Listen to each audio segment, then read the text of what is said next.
여러분은 듣기만 하세요. 들리는 수학 브로메스 라디오.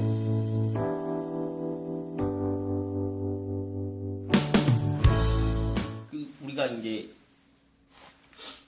초등학교 학생이 만약에 예습 혹은 선행학습을 한다고 하면은 가장 큰 차이가 혹시 뭐였는지 기억이 나나요? 혹은 초등학교 저학년 때 배우는 수학과 중학교 과정을 배우기 시작할 때, 혹은 원래는 중학교를 넘어가서 배워야 되는 건 거죠? 근데 어쨌든 선행을 시작해서 중학교 수학을 처음 배우기 시작했을 때 가장 큰 차이, 혹은 선생님들이 준 어떻게 보면 일종의 압박, 뭘 이용해라, 이런 차이가 뭐였는지 혹시 기억이 나는 게 있나요?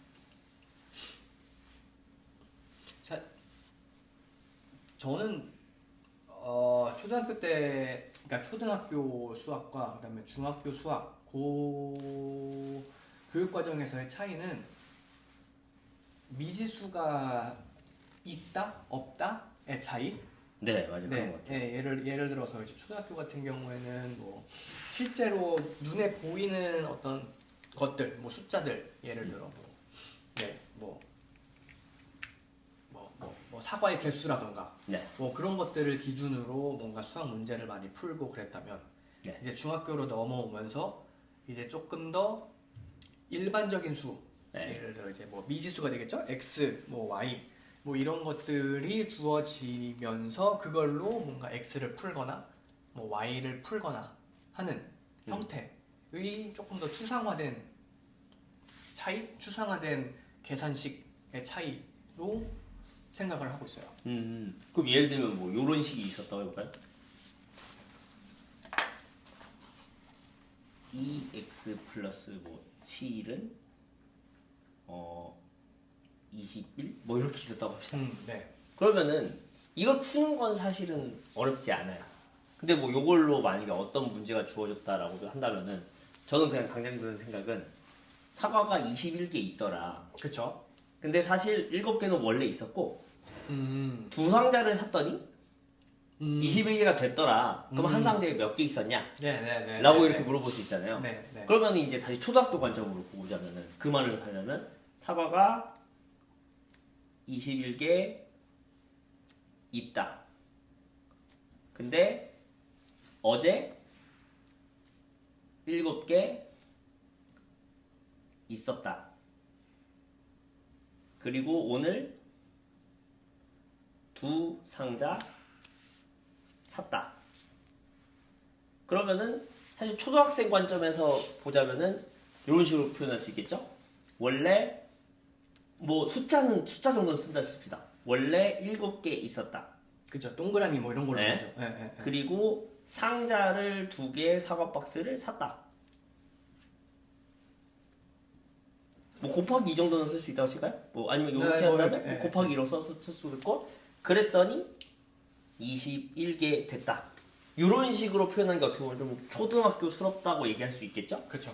근데 사실은 요거를 역계산하는 방식으로도 풀 수 있다는 거죠. 두 상자 사기 전에 7개 있었으니까 두 상자 사서 생긴 게 몇 개지?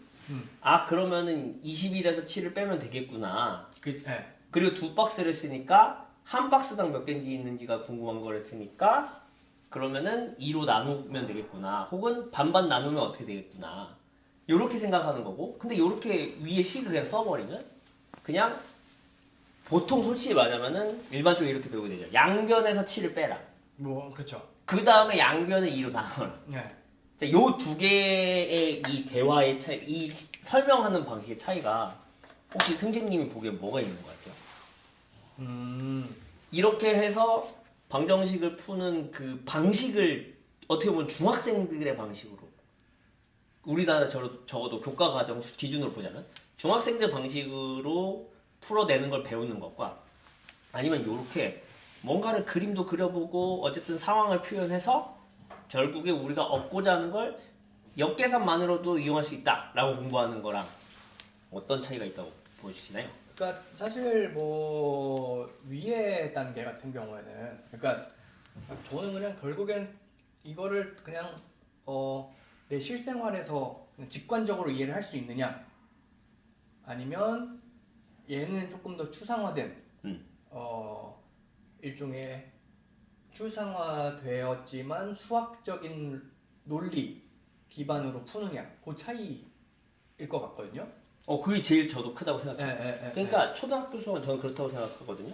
결국에 초등학교만 졸업해도 일상생활에는 없는 일상생활에 문제가 없는 그렇죠. 상황을 만들어 주겠다. 그 그쵸, 정도의 그쵸. 수학을 알려주겠다가 목표라고 보고. 그죠. 그리고 실제로 문제도 그래서 뭐 돈 계산하는 것도 나오고, 그죠. 먹는 거 관련돼서 나오고, 옷 관련된 것도 나오고. 그 다음에 이제 추가적으로 나오는 게 이제 모양에 대한 게 이제 따로 있죠. 지금 얘기는 다 대수적인 계산 얘기였고, 그죠. 사실 이제 도형에 대한 모양들을 파악하는. 그리고 우리가 뭐라고 약속하는지를 그런 것들을 배우는 게 있죠. 근데 요 식을 쓰는 거는 아주 심플한 문제임에도 배우는 거는 이제 정말 추상적인 얘기를 할 땐 식이란 걸 이용할 수밖에 없거든.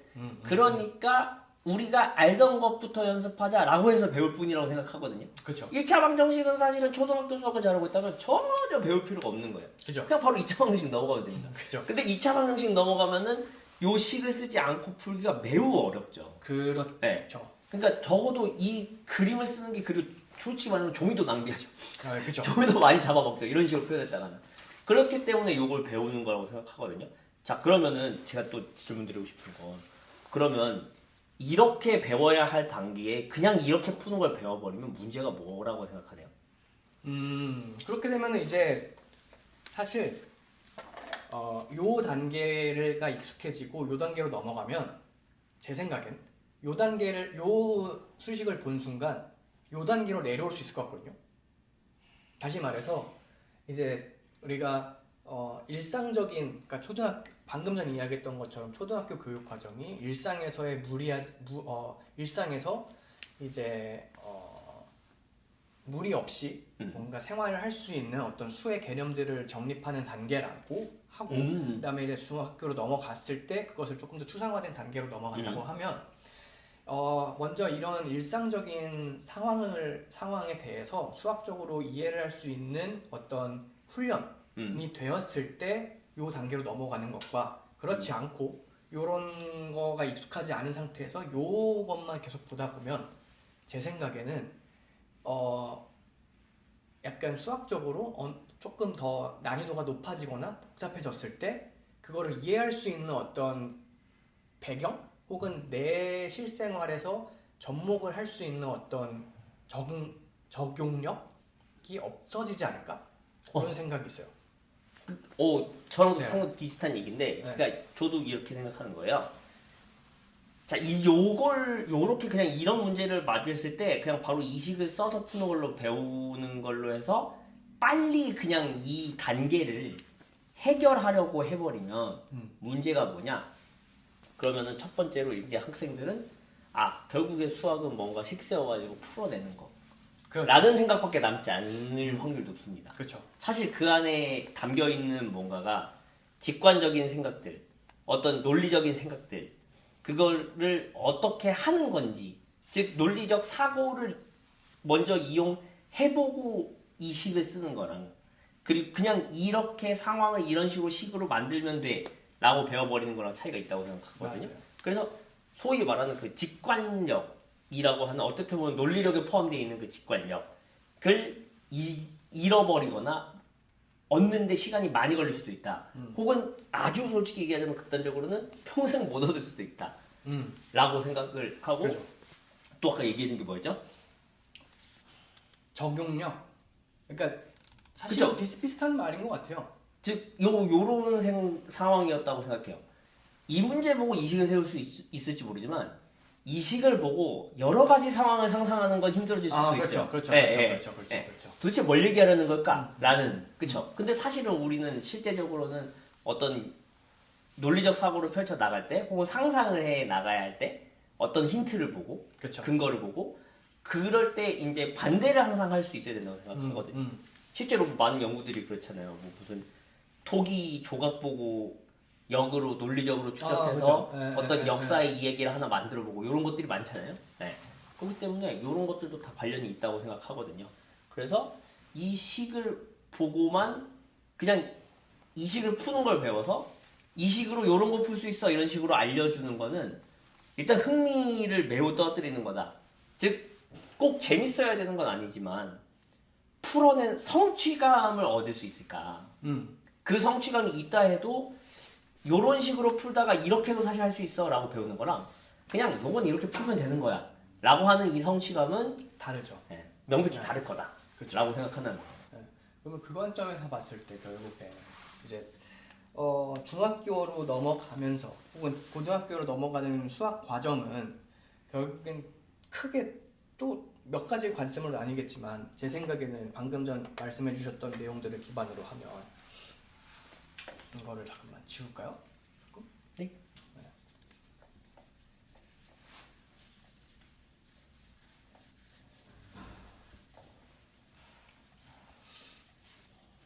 왠지 이런 느낌이거든요. 자, 하나 초등학교 때는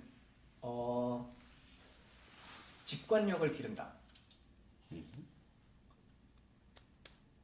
그리고 나서 이제 저희가 아까 이런 일상과 수식이 넘어가는 단계도 있지만 수식만 보고 이것을 확장하는 사고를 배울 수 있어야, 그러니까 이해 있어야 된다라는 게 어떻게 보면 제 생각에 이게 약간 뭔가 이해 확장? 약간 이런 느낌으로 받아졌거든요. 그러니까 같은 수식이 있더라도 이것들을 어떻게 해석할 수 있느냐.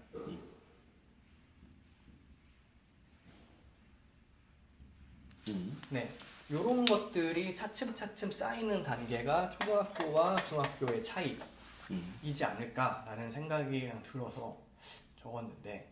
근데 추상화의 첫 단계 같은 느낌인 거죠. 네. 그리고 증명이라고 하는 그 엄밀한 과정의 첫 단계도 배우고. 그렇죠. 그때는. 그렇죠. 명제란 말을 가장 처음 쓴 게 아마 중학교 때 거예요. 적어도 제가 알기로. 네. 우리가 도형 배울 때 아마 맨 처음 배울 겁니다. 명제라는 것과 조건이란 말은 안 배워요. 그냥 명제라는 말을 배울 거예요. 그래서 참거짓의 개념을 좀 더 수학적으로 배울 거예요. 즉 초등학교 때는 주로 뭘 배우냐면 그거 관련해서 객관적인 게 뭐냐, 주관적인 게 뭐냐를 국어 시간에도 배우고 수학 시간에도 사실 배우는 거죠. 암암리. 그렇죠. 네, 암암리에 배우는 거죠. 그렇죠. 그렇죠. 네. 그래서 이제 예를 들면은 그런 거 하잖아요. 뭐 키가 큰 편이다라는 말은 주관적인 거냐 객관적인 거냐 뭐 이런 거 따졌잖아요. 우리 어릴 때. 네. 그런 것들이 수학 개념도 들어가 있으면서 국어적인 개념도 들어가 있는 거잖아요. 네, 국어 논리적인. 네. 그런 것들을 이제 어릴 때 배우고 중학교 넘어가면서부터는 그건 어느 정도 익혔으니 이제 그걸 조금 더 정확하게 표현하려면 어떻게 해야 돼? 그리고 그거를 엄밀하게 수식으로서 증명하는 게 뭔지 맛을 봐볼까? 그러니까 이런 거라고 생각하거든요. 네. 대수적으로는. 네. 근데 이제 도형에서는 중학교로 넘어오면서부터 그 피타고라스 정리가 상당히 중요한 역할을 하죠. 그죠. 즉 뭔가 이 거리 구조가 완벽하게 우리가 사용하고 있는 이 유클리드 공간 내에서의 거리라는 게 어떤 식으로 측정할 수 있는지. 네. 그 두 점의 거리, 어떤 두 점 아무데나 찍으면은 그걸 어떻게 측정할 수 있는지를 딱 배움으로써 그 공간 자체에 대한 뭔가 거리 구조 파악이 약간 끝나는 느낌이랄까요? 네. 네. 그래서 이제 그런 차이가 있죠. 근데 초등학교 때 도형은 사실은 도형도 얘기를 하자면 전 그것도 중요하다고 생각하거든요. 그 예를 들면 우리 제일 뻔한 거 요거 얘기해볼까요? 삼각형이 있어요. 그러면은 요 세각의 합이 몇 도다 이걸 배우죠. 그죠. 그러면은 이제 당연히 기억나겠지만 세각의 합이 뭐 180도다. 180도잖아요. 네. 그거 혹시 어떻게 증명 배웠는지 기억이 나나요? 어떻게 배웠더라? 가장 뻔히 기억나는 증명법은 뭐예요? 사실은 그냥 지금 기억나는 증명법. 지금 기억나는 저 사실 기억 안 나긴 하는데 지금 생각해도 생각할 수 있을걸요? 아 어떻게 하면은 요 세각의 합이 180도인 거 증명할 수 있겠다. 어떻게 하더라? 어떻게 했지? 오, 어떻게 했지? 진짜 어떻게 했지? 제가 보기에 많은 어른들이 그래도 기억하는 사람들은 기억하는 네. 방법이 여기서 평행선을 긋는 걸 거예요. 네, 한 변에 평행선 하나 긋는 맞다. 네. 한 변에 평행선을 긋는 걸 거예요. 자, 그러면 이제 뭐 여기가 억각의 성질을 이용해서 뭐 요 각이 이렇게 똑같고 요 각이 이렇게 똑같다 해가지고 180도 된다 이렇게 설명하는데, 자, 그러면 이제 논리력을 발휘해 봅시다. 이렇게 증명을 하면 문제가 사실 뭘까요? 되게 엄밀하게 따지자면 그냥 이렇게만 설명해버렸다. 네. 되게 엄밀하게. 네. 되게 진짜 극단적으로 엄밀하게 가도 되나요? 네.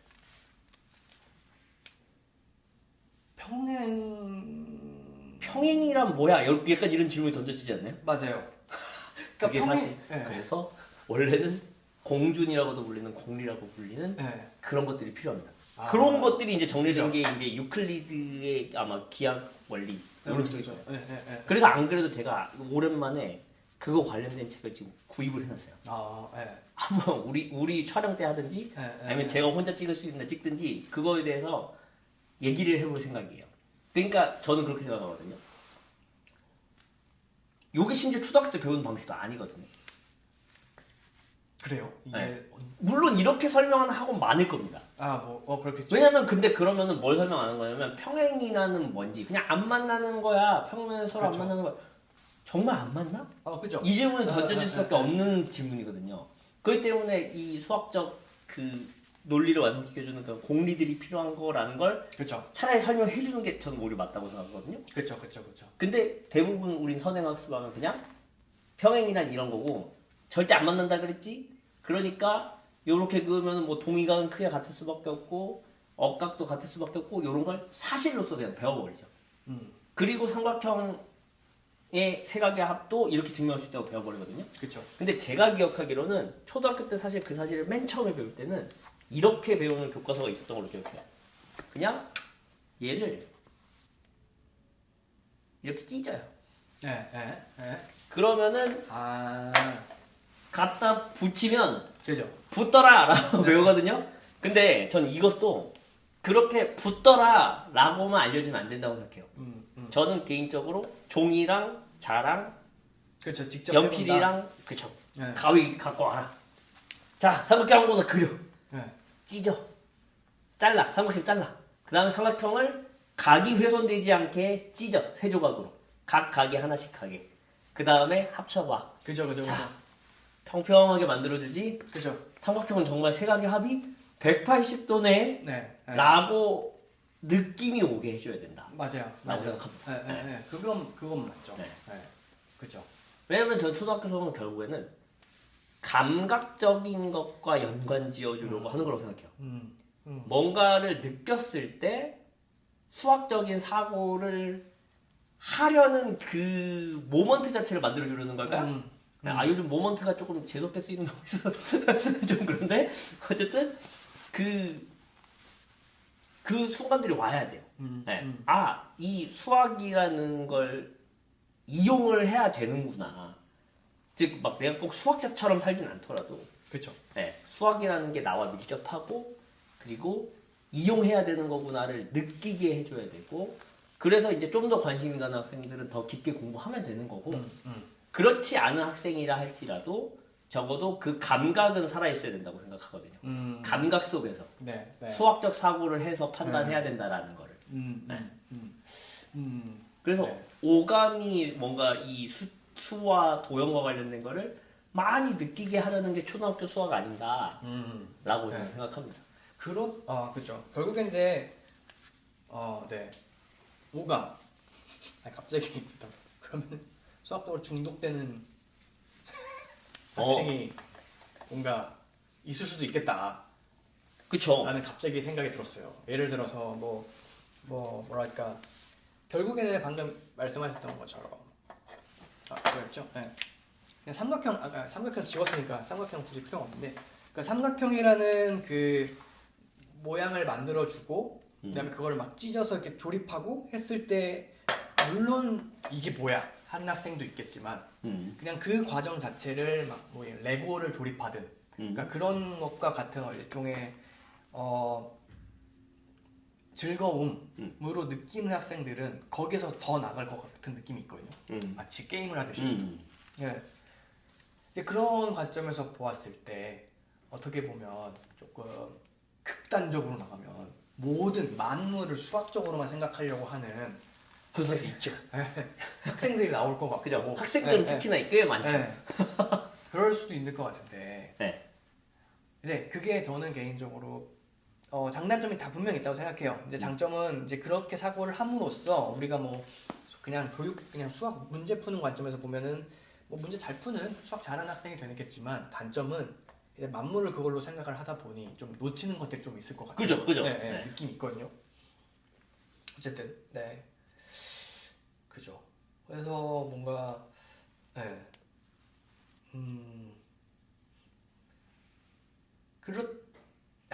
그런 관점에서 보았을 때 그러면 사실 그냥 어떤 수학 교육, 그러니까 초등학교 수학 교육, 중학교 수학 교육, 고등학교 수학 교육을 잘 하려는 학생을 만들기 위해선 수학 중독자를 만들어야 되는. 그렇죠. 근데 극단적으로 나가면 수학적인 중독자. 만약에 영우님 보시기에 수학 중독자는 무엇으로 정의를 할 수 있을까요? 수학 중독자요? 일단 기본적으로 사실은 중독이라고 하려면은 사실은 우리 어릴 때처럼 경시 문제 하나 던져주면 그거 어떻게든 풀려고 달려드는 사람이라면 사실 중독인 상태죠. 아 그런가요? 네. 저는 사실 방금 전까지 이 질문을 던지면서 저는 다른 사람들을 보면서 나는 수학 중독자가 아니라고 생각을 했었는데 중독자였죠. 그 지금은 아닐 수 있지만 그 관점에서 보면 그렇죠. 저는 약간 어떻게 정의를 했냐면 수학 중독자 그냥 만물을 그냥 모든 현상을 다 수학적으로만 보려는. 그거는 중독자라기보다 집착인가요? 그쵸. 약간 어떻게 보면 나쁘게 말하면 수학이 독재를 해야 된다고 생각하는 걸 수도 있죠. 그쵸. 나쁘게 말하자면. 약간 극단주의자 느낌이죠. 그거는. 그죠. 그죠. 그러니까 제가 하고 싶었던 말은 이제 영우님이 방금 얘기했던 거랑 좀 결합을 하면 뭔가 수학 교육에서 학생들이 일단 그 필요한 거는 하나는 그 방금 전 영우님이 얘기했던 그냥 좀 강한 워딩으로 쓸게요. 집착. 그다음에 두 번째 제가 생각했던 중독은 수학 중독. 하나는 집착. 그다음에 하나는 뭐였지? 그냥 막 만물에 적용하는 걸 뭐라고 할까요? 만물에 뭔가 적용은 진리라고 여기는 거죠? 모든 만물의 진리라고 쓰면 되지 않을까요? 만물의 진리? 네. 만물의 진리 말고 조금 더 집착과 비슷한 느낌이 뭐가 있을 것 같은데 그러니까 제가 얘기하려고 했던 건 수학 중독. 그러니까 이걸 통해서 좀 교육을 확증 편향이라고 수학 교육열을 조금 더 잘 끌어올리기 위해선 수학 문제 해결에 대한 집착과 그 다음에 뭐 주어진 문제에 대해서 이제 좀 극단적으로 적용하려고 하는 태도? 모든 것에 대한 적용을 한다는 거죠. 약간 그 두 개가 조금 필요하지 않을까. 모든 것에 대해 적용하는 사람이 나오는 게 그 빅뱅 이론 아닌가요? 그렇죠.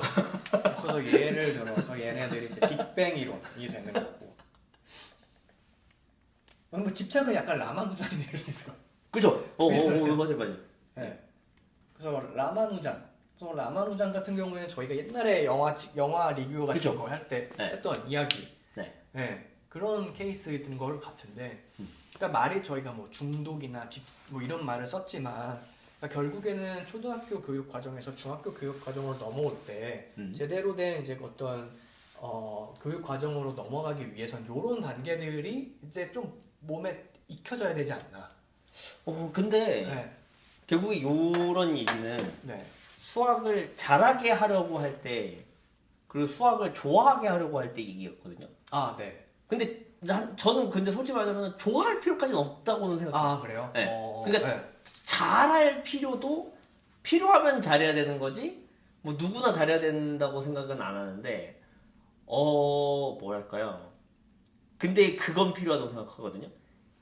수학적 사고라는 게 장착은 돼 있어야 된다는 거죠. 그렇죠. 누구나에게 필요한 건 수학적 사고가 장착은 돼 있어야 되는 거기 때문에 그래서 초등학교 수학을 정확히는 이해를 할 필요가 있다. 정확히라는 건 참고로 이거 너무 또 이제 수학자 관점으로 들어가면 정확히라고 얘기하면 사실은 어떻게 보면 초등학교 수학이 제일 어렵거든요. 왜냐면 1 더하기 1은 그렇죠. 2를 증명한 건 체감권이라고 유명하잖아요. 버드나트 러셀에. 그렇기 때문에 그런 의미가 아니라 적어도 우리가 일상생활에서 정말 필요한 수학적 사고는 모두 장착되어 있는 상태는 되면 좋겠다라고 생각을 합니다. 그리고 그걸 장착하라고 누가 이거는 그래도 해야 돼라고 했을 때 회피하거나 그거를 그냥 싫은 과목이라는 이유로 본인은 잘할 수 없는 과목이라는 이유로 증오의 대상으로 삼아버려서 얻어야 할 걸 못 얻는 거는 좀 문제가 될 수 있다는 거죠. 예를 들면 지수로그 같은 건 꼭 얻어야 되는 것 같거든요. 왜냐면 지수로그를 어느 정도 계산할 줄 알고 어느 정도가 아니라 정확히 계산할 줄 안다면 거의 모든 경제적 문제에서 뭔가 본인이 생길 이득이나 손해 같은 거를 꽤 정확히 계산할 수 있잖아요. 그렇죠. 어렴풋이라도. 그렇죠. 네. 그렇기 때문에 지수로그 수준 정도까지는 그래도 누구나 정확히 계산할 줄 알아야 된다고 생각을 하거든요. 네. 그렇기 때문에 사실은 이거를 그렇게 생각했으면 하면 제일 좋다고 생각해요. 우리 수학 교육이 그냥 수학이라는 거는 어떻게 보면은 고대 사람들이 하던 게임 중 하나로 시작됐다. 그래서 지금도 어떻게 보면은 그냥 좋아하는 사람도 있고 싫어하는 사람도 있고 별로 자주 안 하는 사람도 있는 그런 게임 같은 존재다. 라고 이런 분위기를 조성을 해줬으면 좋겠어요. 왜냐면 우리 예를 들면 스타크래프트 오랜만에 하자고 하면 할 거예요, 안 할 거예요? 하죠. 근데 지금 우리 중독 상태입니까? 아니잖아요. 스타크래프트 무슨 이윤열처럼 무슨 스타크래프트 2 나왔다고 해서 우리 해봤어요? 스타크래프트 2? 저 안 해봤어요. 저도 안 해봤어요. 그러니까 이런 상황이거든요. 근데 스타크래프트 하자고 하면 오랜만에 해볼까? 생각 들잖아요. 요런 느낌 됐으면 좋겠다. 꼭 게임 중독돼야 게임 중독 한번 돼봐야 프로 중독 게이머 되지만 누구나 그럴 필요는 없지 않나? 하지만 우리가 그쵸. 일상에서 그런 느낌만 되더라도 나도 해봤던 게임이라는 느낌만 들더라도 적어도 증오의 대상은 안 되잖아요. 그러니까 결국에 약간 이런 발전 단계 죄송해요. 제 어떤 직업병이 결국엔 다 그림으로 표현을 하는 거니까. 좋아요. 그래서 이게 중독 레벨로 봅시다. 이게 발전 단계로 보고. 그러면은 뭐 아예 수학에 대한 이건 무관심이라고 했을 때 초등교육은 적어도 뭐 이게 중간이라면 적어도 요 정도의 어떤 레벨까지는 끌어와야 되지 않나. 되는 거고 그럼 이제 여기에서 갈리는 거죠. 누구는 이렇게 가는 사람이 어떤 사람은 수학이란 게 이렇게 올라갈 수도 있어요. 그렇죠. 어떤 사람은 수학이란 게 이렇게 하다가 여기서 멈출 수가 있어요. 그렇죠. 다만 저희가 얘기했던 건 수학이 이렇게 되면 안 된다. 그렇죠. 이렇게 되면 뭐 모르겠다. 저는 이것도 다행이에요. 이렇게 되면 안 돼요. 이렇게. 그렇죠. 마이너스도 있는 거니까. 이건 증오니까 증오. 맞아. 이거라도 조금이라도 올려야 되는 걸 수도 있어요. 그렇죠. 그럼 결국에는 이제 저희가 이제 오늘은 사실 되게 짧게 얘기를 했지만 그렇다면 초등에서 중등 교육으로 넘어가는 과정에서 이제 저희가 얘기하는 일종의 숙명 것 같은 경우 그렇다면 여기는 이걸 어떻게 채워줄 것인가가 되는 거겠죠. 근데 이거는 사실 지금 이야기를 할 시간이 좀 없죠. 일단 게임이랑도 연계해서 얘기하고 싶은 게 개인적으로 많습니다. 왜냐면은 바둑 이런 것도 다 사실 어떻게 보면 수학 문제라고 할 수 있거든요. 수학 문제죠, 솔직히 말하자면은. 그렇죠. 대놓고 집게 하는데. 그렇죠. 그러니까 요게 결국엔 원래 저희가 좀 하고 싶었던 이야기였던 거죠. 때마침 요즘 승부도 인기가 많다던데. 그거 봐야 된다. 아직 못 봤어요. 이세돌 알파고 이후에 바둑이 또 오랜만에 관심 받는 게 승부 요 얘기니까. 그렇죠. 그리고 바둑, 체스 뭐 이런 거 다 수학이죠. 그렇죠. 그래서 맞아요. 분명히 생각하거든요. 그거에서 이제 중독이 돼서 그거에 중독이 돼서 프로의 단계에 들려고 하는 사람들은 결국에 자기가 이기기 위해서 수학적 계산을 엄청 해봤을 거라고 생각하거든요. 그렇죠. 스타크래프트도 마찬가지고. 수싸움. 그렇죠. 사실상 수싸움이라고 하는 경우의 수를 얘기는 하는 거지만 사실 경우의 수라는 게 수학적 논리에 기반을 해서 나올 수 있는 파생되는 그런 것들이기 때문에. 그리고 솔직히 네. 우리가 딱 그 세대잖아요. 스타크래프트로 돈 벌고 먹고 사는 사람들이 생기기 시작한 사람들을 처음으로 본 세대 아닌가요? 어떻게 보면? 그렇죠. TV를 통해. 그렇죠. 그때 그래서 중고등학교 때 그런 친구들 많았어요. 야, 몇 분 몇 초 내에 SCV를 몇 마리를 뽑아놔야 너가 이겨. 그렇죠. 그 계산을 누가 했다는 거 아니에요? 그렇죠, 누군가가 해서 보였다는 거잖아요. 그럼 이건 그렇죠. 수학 문제 푼 거거든요. 그렇죠. 사실 뭐 더 정확하게 뭐 그게 그죠. 이미 있는 수학이긴 하지만 그게 이제 2차 대전 때 이제 병참을 어떻게 분배하고 하는 그냥 딱 그거잖아요. 네. 네. 그리고 이제 지금 진행 못하고 있지만 사실 제가 그거 해볼까 했잖아요. 우리 어릴 때 유명했던 파린트 택틱스 같은 게임 보면은 격자들이 있는데 네. 얘네들을 이제 상대 이 빌런들을 죽이려면 칸을 이렇게 움직여야 되거든요. 한 칸 한 칸 한 칸. 그럼 분명 최적 경로가 있을 것이다. 그죠. 어떻게 해야 이기는 것인가. 아, 네. 이게 사실 어떻게 보면 최적화 문제잖아요. 그렇죠. 네, 왜냐면 경로 잘 찾는 게 최적화 문제니까 어떻게 보면. 그렇죠. 네. 그렇죠. 네. 뭐 이거 할 얘기가 많습니다. 수학 중독 관련해서 얘기하는. 인트로가 너무 길었어요. 오늘 인트로가 너무 길었어.